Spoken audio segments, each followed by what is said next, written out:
নিষিদ্ধ ঘোষিত ছাত্রলীগের অ্যাক্টিভ কর্মী হলেন ছাত্রদলের সভাপতি। এমন ঘটনা ঘটেছে রাজশাহী মেডিকেল কলেজে। এমনকি যাকে সভাপতি করা হয়েছে তিনি 2023 সালেই MBBS শেষ করেছেন। অর্থাৎ তিনি বর্তমান নন, বরং রামেকের সাবেক শিক্ষার্থী। নতুন এই সভাপতির নাম নূর ইসলাম। তিনি একটি প্রাইভেট হাসপাতালে মেডিকেল অফিসার হিসেবে কর্মরত আছেন। 23 মার্চ রাতে রামেক ছাত্রদলের 11 সদস্য বিশিষ্ট আংশিক কমিটি ঘোষণা করা হয়। এতে সই করেন দলের কেন্দ্রীয় সভাপতি রাকিবুল ইসলাম রাকিব ও সাধারণ সম্পাদক নাসির উদ্দিন নাসির।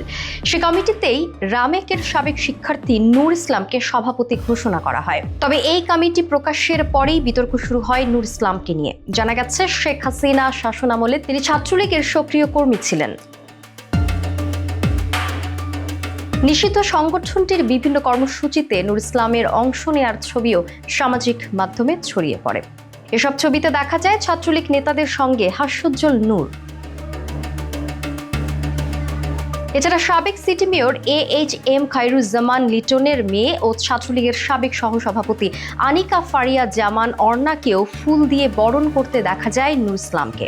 আরও একটি ছবিতে অর্ণার সঙ্গে তাকে বঙ্গবন্ধু মুরালে শ্রদ্ধা নিবেদন করতে দেখা যায়। এছাড়া রামেক ছাত্রলীগের সাবেক সভাপতি মমিনুল ইসলামের সঙ্গে নূরকে শোক দিবসে খাবার বিতরণ, মিছিলে অংশগ্রহণ, শ্রদ্ধাঞ্জলি নিবেদন করতে দেখা গেছে। শহীদ AHM কামরুজ্জামানের কবর জিয়ারতের পাশাপাশি আওয়ামীপন্থী চিকিৎসকদের সংগঠন সাচিবের নেতা ডক্টর নওশাদ আলীর সঙ্গেও কেক কেটেছেন নূর ইসলাম। অবশ্য জানা গেছে ছাত্রলীগের নূর ইসলামের কোনো পদ ছিল না, তবে তিনি ছাত্রলীগের কর্মী ছিলেন।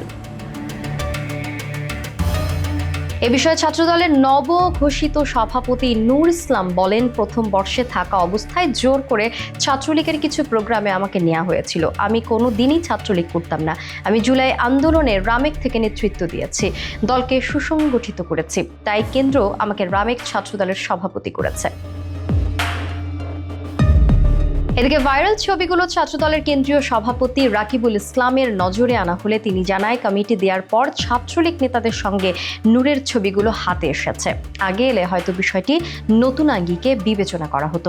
তবে নিষিদ্ধ সংগঠন ছাত্রলীগের সঙ্গে নূরের সংশ্লিষ্টতা তদন্ত করে দেখবে বলেও প্রতিশ্রুতি দেন রাকিব।